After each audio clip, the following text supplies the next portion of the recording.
할렐루야. 오늘도 이 새벽에 나와 기도하시는 모든 분들에게 하나님의 뜻이 하늘에서 이루어진 것 같이 여러분들의 모든 삶과 모든 영역에 이루어지기를 소망합니다. 오늘 말씀은 시편 7편의 말씀입니다. 각 시편의 이제 장들, 그 시편의 장들, 그러니까 한 편마다 이제 각 개성과 제목들을 가지고 있어요. 그렇다면 오늘 우리가 읽은 시편 7편의 말씀은 어떠한 특징이 있냐면 자신의 고난을 노래했다는 점에서 비탄시로 분류가 됩니다. 그런데 우리가 읽은 이 시편의 7편이 단순히 자신의 개인적인 슬픔과 이 감정만을 토로하지는 않았어요. 오히려 다윗은 자신의 무죄함을 주장하면서 의로우신 재판자신 하나님께 자신의 억울함을 풀어달라는 이 청원시도 성격의 띠를 가지고 있고요. 또 그 자신들을 저주하는 자들을 심판하여 달라는 이 저주시의 모습도 가지고 있다는 것을 우리가 볼 수 있습니다. 그러므로 이 종합적으로 이 시편 7편의 내용을 봤을 때에 인간으로부터 어떠한 도움을 받을 수 없는 매우 절망적인 상황 가운데서 여호와 하나님을 향해 울부짖는 다윗의 애절한 노래인 것이죠. 그래서 우리 시편을 비탄시 아니면 청원시, 저주시 이렇게 분류를 할 수가 있습니다.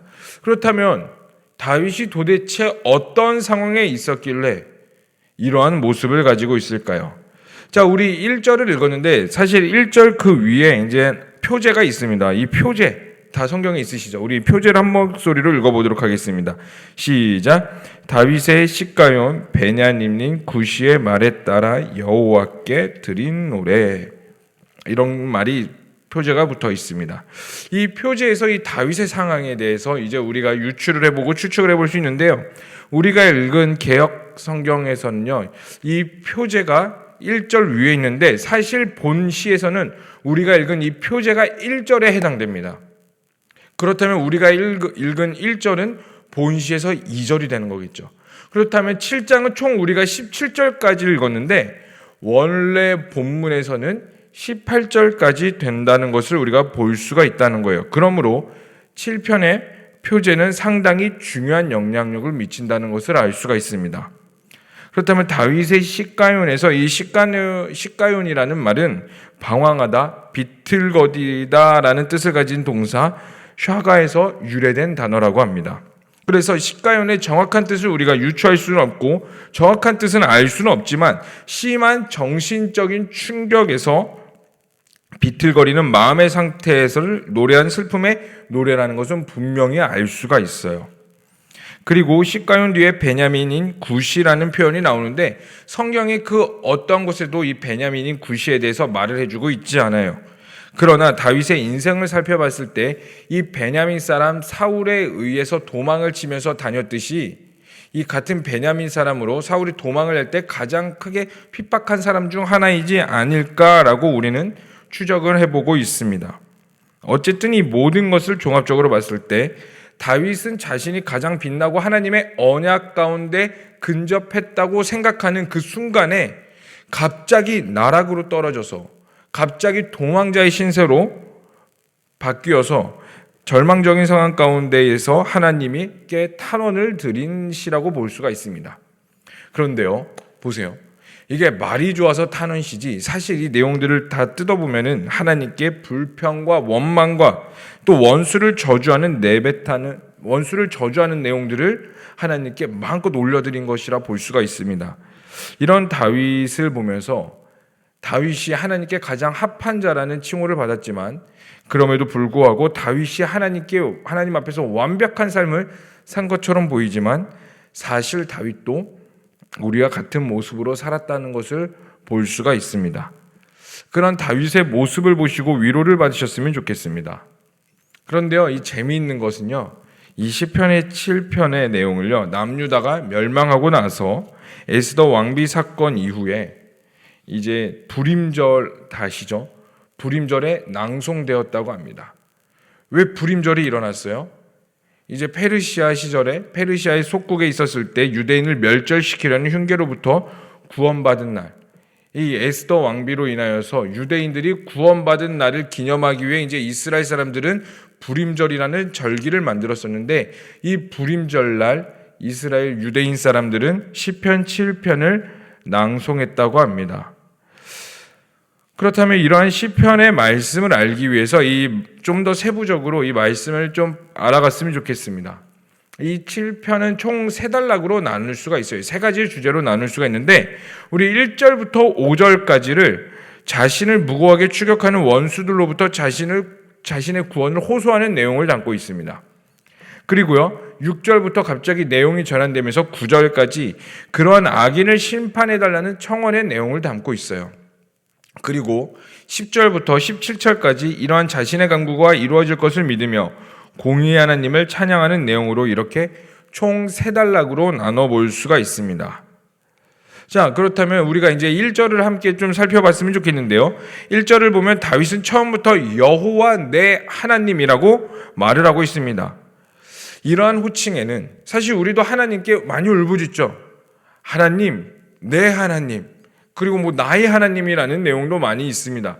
그 나의 하나님이라는 내용에 사실 우리의 진심도 들어있을 때가 굉장히 많고 여기에서 사실 거짓으로 나의 하나님, 나의 아버지라고 고백하시는 분들이 없을 것입니다.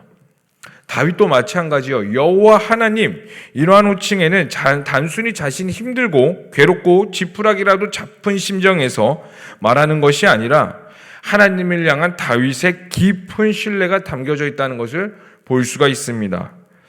하나님께서 다윗에게 먼저 언약을 맺으셨어요. 다윗이 하나님께 나가서 하나님 나에게 왕을 시켜주세요 라고 말한 적이 단 한 번도 없었습니다. 오히려 다윗의 인생을 봤을 때 다윗은 그 형제들 설 중에 가장 막내에 있었으며 보잘것없었으며 성경에 형들보다 다윗보다 형들의 먼저 이름이 언급됐었습니다. 근데 마지막 막내가 없습니까? 그러니까 막내가 하나 있는데 저기서 양을 치고 있습니다. 굳이 안 봐도 됩니다 라는 듯한 뉘앙스를 가지고 있었던 정말 보잘것없었던 다윗이었는데 하나님께서 그런 다윗에게 먼저 가셔서 언약을 맺으셨죠. 내가 이스라엘의 왕으로 세우겠다. 그리고 그 이스라엘 왕 가운데 하나님의 나라를 세우시겠다고 말씀하셨는데 그런 여호와 하나님 당신은 나에게 먼저 언약을 맺으셨고 또 내가 여호와 하나님을 잘 섬기면 신정국가의 이스라엘 왕으로 택하심과 동시에 자신의 후손을 영원한 왕권으로 약속하신 그 다윗의 언약, 그것을 지켜주시는 신실한 하나님입니다. 그 하나님을 내가 믿습니다 라는 고백을 가지고 있다는 것입니다. 여러분, 사실 우리의 삶도 힘들 때가 굉장히 많아요. 이런 말이 있죠. 너무 행복할 때 쓰는 표현인데 불안할 정도로 행복하다. 이러한 표현이 있어요. 사실 요즘 젊은 세대들 가운데 많이 쓰지는 않지만 우리 어르신들이 가끔 이런 표현을 씁니다. 너무 행복할 때 불안할 정도로 행복하다. 더도 말고 덜도 말고 이와 같았으면 좋겠다라는 표현을 많이 쓸 때가 있습니다. 근데 이게 무슨 말이에요? 너무 행복해서 행여나 이러한 행복이 뺏겨질까 봐 불안하다라는 뜻을 가지고 있습니다. 그런데 이 표현이 사실 우리 삶에 좋은 일보다 나쁜 일이 더 많이 일어나니까 내가 과연 이 행복을 누려도 되나 싶을 정도로 괜찮을까? 나의 삶은 여태까지 불안인데 괜히 행복했다가 더 큰 불안이 오지 않을까 봐 두려워하는 마음 가운데서 비롯됐다는 것을 볼 수가 있습니다. 그렇기 때문에 온전히 우리 행복을 누리지 못한다는 비극적인 표현이 될 수도 있는 것 같아요. 그런데요, 여러분들의 그러한 상황 가운데 내가 정말 힘들다고 생각되고 아니면 내가 원치 않은 방향대로 내 인생이 흘러가고 있다고 생각하는 그 가운데 여러분들은 하나님을 왜 믿으세요? 무엇을 가지고 믿으십니까? 교회를 왜 다니세요? 그리고 여러분들은 왜 하나님께 울부짖을 때에 어떠한 하나님을 찾고 계십니까? 단순히 내 아픔을 들어주시는 하나님이며 나를 위로해 주시는 하나님이며 나를 사랑해 주시고 의지할 것이 없으니 나에게 심적인 평안을 주시는 하나님을 찾고 계십니까? 네, 사실 좋아요. 근데 하나님께 울부짖는 거 좋죠. 그런데 더 중요한 것이 있습니다. 우리 하나님은요, 위로의 하나님도 맞으시고요, 사랑의 하나님도 맞으십니다. 그런데 왜 사랑이 있으면 왜 위로가 있을까요? 그리고 무엇이 위로가 되면 무엇이 사랑이 될까요?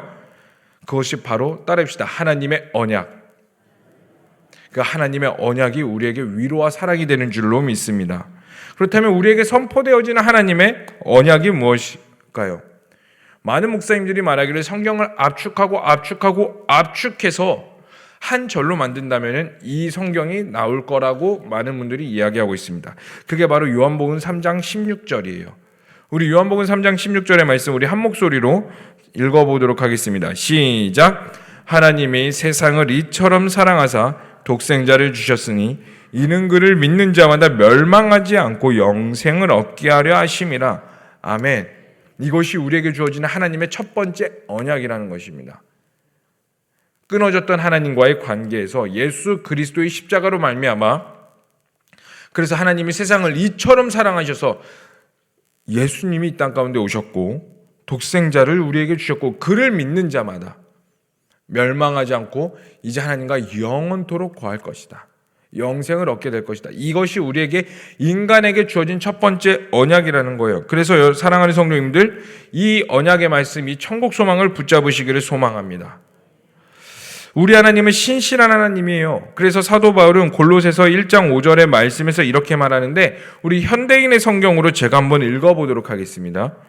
이 믿음과 사랑은 여러분이 전에 진리의 말씀인 기쁜 소식을 들어서 확신하고 있는 하늘나라의 소망에 근거하고 있는 것입니다. 무엇에 근거하고 있다고요? 하늘나라의 소망. 여러분, 이것을 붙잡으시길 소망해요. 초대교회 성도들도요, 정말 가난해서 먹을 것이 없고 일제강점기와 여러 가지 또 6.25 전쟁 가운데에서도 우리 대한민국 가운데 복음은 여전히 흘러갔고, 오히려 그 어려운 상황 가운데서 교회는 더 튼튼해졌어요. 왜 그럴까요? 천국 소망이 우리를 더 굳건하게 만들기 때문입니다. 그래서 이러한 표현이 있습니다. 사탄이 첫째로 그리스도인들을 핍박하고 그리스도인들에서 하나님을 더 멀어지게 하려고 교회를 엄청나게 핍박했다. 그런데 그 핍박을 가면 가할수록 신실한 그리스도인들이 생겨나면 교회는 부흥하기 시작했더라. 그래서 사단의 전략을 바꿨는데 그게 무엇이냐면 그들이 하나님을 믿을 수 있게 평안하게 만들어주자. 그랬더니 사탄의 전략이 너무나 잘 먹혀서 그들은 타락하기 시작했고 변질되기 시작하였으며 말씀으로부터 멀어지기 시작했다. 이러한 문구를 제가 읽어본 적이 있습니다. 맞는 것 같아요. 우리 가운데 어려움이 있을수록 우리가 더욱더 붙잡고 굳건해질 수 있는 근거가 바로 여기 있기 때문입니다. 바라볼 게 없거든요. 저 천국 소망밖에. 그때에 우리가 울부짖는 하나님이 진짜 하나님이라는 겁니다. 그냥 나의 하나님, 나를 위로해 주세요. 나를 사랑해 주세요. 나의 아픔을 알아주세요. 우리의 가정과 여러 것들을 도와주세요. 네, 그 하나님도 맞으십니다. 그러나 진짜 우리 가운데 주시고자 하는 것들은 무엇이냐면 이 모든 것들을 딛고 일어나서 여호와 하나님, 나를 구원하시는 나의 언약의 하나님, 마치 다윗에게 첫 번째로 그 왕의 언약을 주셨듯이 이제 우리에게 그 천국이라는 소망의 언약을 그 주신 하나님을 끝까지 붙잡으시기를 간절히 소망합니다. 이제 두 번째 단락은요, 이제 6절부터 9절까지로 악인의 심판을 심판해달라는 청원 내용인데 6절은 이렇게 말하고 있습니다. 우리 7편 6절 다 함께 읽어보도록 하겠습니다. 시작. 여호와여 진노로 일어나사 내 대적들의 노를 막으시며 나를 위하여 깨소서. 주께서 심판을 명령하셨나이다. 아멘. 여호와께 일어나소서, 깨소서라고 말합니다. 그리고 매우 건방진 말처럼 보여지지만 여호와께서 심판을 명령하셨다라고 합니다. 이것은 하나님께서 주무시고 계시는데 제발 깨어달라고, 일어나서 뭐하고 계시냐고 막 흔들어 제끼는 것이 아니에요. 자신의 억울함을 속히 풀어달라는 그 뜻을 가지고 나아가고 있는데, 이것은 사사기의 드보라의 전쟁 기사에도 전쟁에 관련해서 사용된 표현으로서 하나님의 도우심을 구함을 갈구하는 애절한 심정이 응축된 표현이라고 할 수가 있습니다. 여러분, 사람은 누군가에게 말을 해야 돼요. 이와 관련해서 재밌는 이야기가 이제 임금님 귀는 당나귀 귀라는 재밌는 내용이 있죠. 그 말이 뭐예요? 임금님의 귀가 당나귀 귀인데 차마 이것들을 말할 수 없어서 대나무 숲에 가서 임금님 귀는 당나귀 귀, 이렇게 해서 자신의 응어리를 풀었던 것처럼 사람은요, 자신의 그 가지고 있는 아픔과 이런 것들을 말로 표현해야 됩니다. 그래서 목회자들이 노년에 많이 병에 걸린다고 하죠. 왜요? 그 말을 해야 되는데 이거 말할 데가 없는 거예요. 자신의 아픔과 이런 것들을. 또 그 사람들 많은 정보를 듣는데 이것들을 걱정으로만 쌓아두고 덮어두니까 이것들을 말할 수 없어서 몸에서 이제 병으로 나타난다는 것입니다.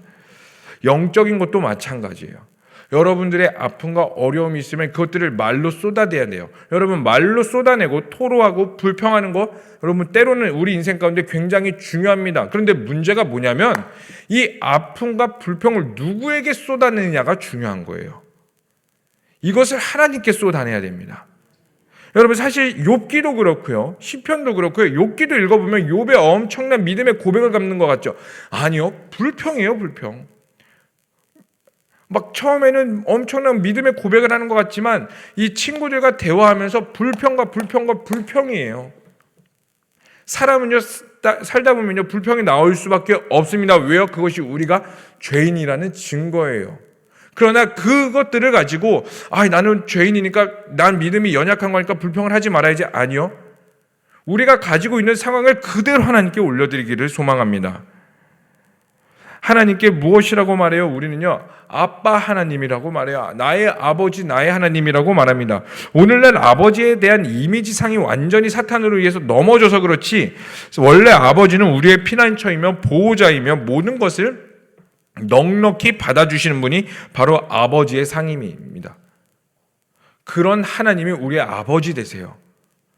그러니 두려워하지 마시고 여러분들의 내면 깊은 것까지, 내가 이런 것까지 고백해나 싶을 정도로 설령 내가 너무나 쪼잔하게 보이고 내가 스스로 내 자신의 모습이, 내 안에 내면의 모습이 비참하게 보일지라도 하나님은 사실 그 모든 걸 다 알고 계세요. 그런 것들을 알면도 불구하고 우리를 사랑하신다고 우리 앞에 계십니다. 그것들이 여러분들이, 그 증거가 여러분들이 오늘 이 새벽에 나왔다는 거예요.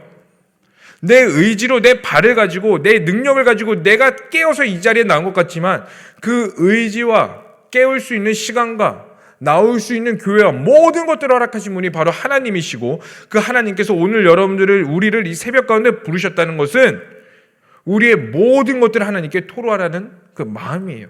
기도는 하나님께 염원 드리는 게 아니에요. 하나님 이거 해주시고 저거 해주시고 내 마음이 많이 아파요. 하나님 이렇게 해주세요. 그냥 이런 것들이 아니에요. 하나님과의 교제입니다. 그런데 그 깊은 교제 가운데에 하나님 아버지의 마음을 알게 되는 거예요. 하나님의 뜻을 알게 됩니다. 그리고 그 뜻을 알았으니 그 뜻대로 살아나갈 수 있는 능력을 구하는 그런 게 바로 기도라는 것입니다. 우리 사랑하는 성도님들, 하나님께 울부짖으시기를 소망합니다. 마음껏 울부짖으세요. 하나님이 오히려 그것들을 더 좋아하십니다. 왜냐하면 하나님은 진실한 하나님이거든요. 하나님께 온전히 울부짖는 우리 성도님 되기를 소망합니다. 그리고 오늘 본문 말씀의 마지막 절은 이렇게 말합니다. 우리 17절의 말씀이죠. 우리 다 함께 읽어보도록 하겠습니다. 시작. 내가 여호와께 그의 일을 따라 감사하며 지존하신 여호와 이름을 찬송하리로다. 아멘. 그리고 결국 이 탄원시, 비탄시, 저주시에서 다윗은 17절의 말씀을 읽다시피 하나님의 이름을 찬양으로 끝냅니다. 우리의 결국 마지막도 이래야 할 줄로 봅니다. 이 찬양에는 하나님의 의로우심의 결과에 대한 승리가 있습니다. 그리고 하나님과 동행하는 나 또한 승리할 것이라는 그 믿음의 찬양을 가지고 있는 것이에요. 너무나 멋진 마무리입니다. 우리도 이 고난 중에 이러한 마지막을 맞이하기를 원하는데, 그런데 문제가 사실 이러한 이 고백 가운데에는 이 7편 전반적인 이 고백 가운데 아주 중요한 전제 조건이 있어요. 그게 무엇이냐면 우리가 하나님 앞에 의로워야 한다는 거예요. 그런데 사람이 어떻게 의로워집니까? 사람이 하늘을 우러러 한 점 부끄럼 없이 산다 한들 어떻게 의로워져요? 다윗이 자신은 무고하다, 나는 너무나 정직하다 이렇게 말하고 있는데 우리의 삶은 어때요? 내 입장에서 내가 봤을 때 내가 의롭고 내가 정직한 것뿐이지 사실 상대방 입장에서 그렇지 않을 때가 더 많아요. 사실 우리가 드라마나 아니면 사람과의 대화에서 이런 말 하죠. 사실 내가 이런 사람이 아닌데 내가 이런 말을 해봅니다. 내가 사실 이러한 사람이 아닌데 이러한 행동을 한다라고 많은 표현을 해요. 근데 제가 그런 사람들을 보죠. 사실 그런 사람이에요. 자기가 자기를 모를 뿐이지. 그러면은 어떻게 우리도 다윗과 같이 이러한 마무리를 할 수 있을까요? 위의 본문은 그냥 그저 유토피아적인 강구인 걸까요? 근데 하나님 앞에서 의로움과 선함은 결국 무엇으로 나타낼 수 있느냐? 하나님과의 친밀함으로 나타낼 수 있는 것이에요. 여러분, 이러한 고백을 우리가 할 수 있는 그 배경 가운데는 결국 무엇이냐면 바로 하나님과 친밀함입니다. 다윗은 하나님과 매우 친밀했어요. 그리고 그 증거가 바로 오늘 본문에도 나옵니다. 우리 9절의 말씀 다 함께 읽어보도록 하겠습니다. 시작. 악인의 악을 끊고 의인을 세우소서. 의로우신 하나님이 사람의 마음과 양심을 감찰하시나이다. 아멘. 여기서 9절을 보면 악인의 악을 끊고 의인을 세우소서라고 말합니다. 다윗이 그 악인을 미워한 것이 아니라 그 악 자체를 미워했어요. 그리고 그 악인이 의인으로 변화되기를 간절히 소망했습니다. 이것이 다윗의 마음인데 이것이 사실 하나님의 마음이에요. 우리 에스겔서 18장 23절의 말씀 다 함께 읽어보도록 하겠습니다. 시작. 나 주 여호와가 말하노라. 내가 어찌 악인이 죽는 것을 조금인들 기뻐하랴. 그가 돌이켜 그 길에서 떠나서 사는 것을 어찌 기뻐하지 아니하겠느냐. 아멘. 이것이 하나님의 마음이에요. 하나님도 그 악인이 죽는 것을, 죄인이 죽는 것을 기뻐하지 않으셨어요. 오히려 무엇을 기뻐하셨냐면 그 죄인이, 악인이 돌아와서 여호와 하나님께 올바로 되는 것들을 원하셨던 것입니다. 그 하나님의 마음을 다윗이 알기에 9절에 이러한 표현을 썼어요. 악인의 악을 끊고 의인을 세우소서. 다윗은 그런 하나님의 마음을 어떻게 알았을까요? 바로 하나님의 마음과 일치했기 때문에, 하나님과 친밀했기 때문에 그 악인을 자체를 미워하는 것이 아니라 악을 미워했다는 것입니다. 사실 우리가 교회 생활을 하면서 어떤 사람의 실수나 아니면 그 사람의 행동으로 인해서 그 사람 자체를 미워할 때가 너무나 많아요. 그러나 여러분들, 그 사람을 미워하는 것이 아니라 그 사람 가운데 실수를 보고 그 사람 가운데 행동을 보시고 그 사람을 위해 간구해 주시기를 소망합니다. 이 시간 다시금 마음을 돌이켜 하나님의 마음을 알기를 소망합니다. 사람을 미워하는 것이 아니라 하나님의 마음을 가지고 그 사람이 올바로 세워지도록 기도하시는 우리 성도님 되시기를 간절히 소망합니다. 결국 하나님과의 친밀함이 하나님의 뜻을 알게 됩니다. 그리고 하나님의 친밀함이 결국 나의 모든 아픔과 탄원과 고난에서 하나님의 뜻을 향하게 된다는 거예요. 이제 말씀을 마무리하겠습니다. 사실 우리의 삶은 쉽지 않습니다. 특히 그리스도인으로서 이 시대에서 살아간다는 것은 더욱더 어렵고요. 교회에서 생활한다는 것도 쉽지가 않습니다. 그래서 하나님의 마음이 필요한 줄로 믿습니다. 하나님을 향한 간구가 더욱 필요합니다. 다윗처럼 우리 하나님께 이 시간 간구했으면 좋겠습니다. 하나님께 진실함으로, 하나님 앞에서 친밀함으로 당당하게 구하시길 소망합니다. 그리고 당당하게 여러분들의 모든 내면 깊은 것까지 고백하시기를 소망합니다. 근데 그 고백이요, 결국 하나님과의 친밀함으로 이루어지게 될 거예요. 하나님의 마음을 알게 될 것입니다. 그리고 그 아버지 되신 하나님께서 여러분들이 향한 하나님의 언약을 분명히 이뤄가실 줄로 믿습니다. 그래서 이 시간 우리가 함께 좀 기도했으면 좋겠습니다.